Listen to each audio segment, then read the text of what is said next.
My name is Isaac Brady. I work for DigiKey Electronics. PROS is where all of our pricing comes from that gets fed into our website and that our customers see.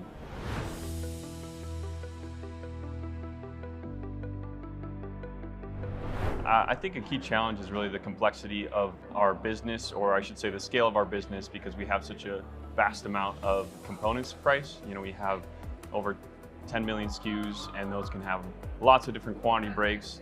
And it's not a simple thing to just get prices for all of those quantities and for all those components. So PROS really enables us to use that hierarchical function to price the products, and for 10 million parts where we're changing prices every day on a large number of products.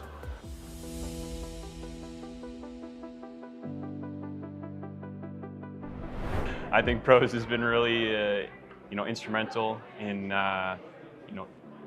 taking away all of the monotonous tasks that I don't want to do, that other people don't want to do, and in order for us to manage our pricing. And at this point, I don't see another way to do it. So if I had to figure that out, I wouldn't be very happy.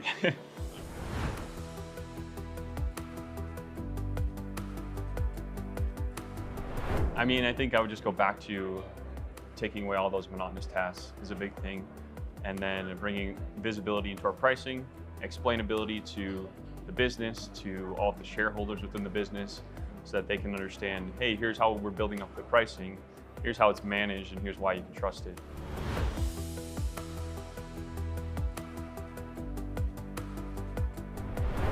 It's been really great recently. They've been instrumental in helping us, go to the cloud. We've had a really great interactions with the cloud conversion team, with our CSM, of course, sitting across from me.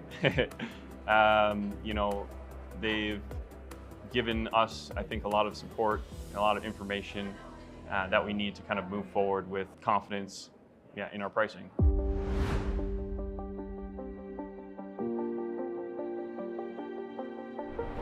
I would say we have very complex value-add pricing, and that's something we did manually. There was a lot of process to build up the pricing, and we were able to work with kind of our technical ETL teams and with the PROS software in order to kind of build up that pricing within PROS and within the lookups, and take away all that manual work, which there was a significant amount of manual work when it came to pricing all of those value-added products. So that was probably my biggest accomplishment, and we've gotten 6 different types of value adds done. We have a couple more to go, but that's been huge for me and for the pricing team.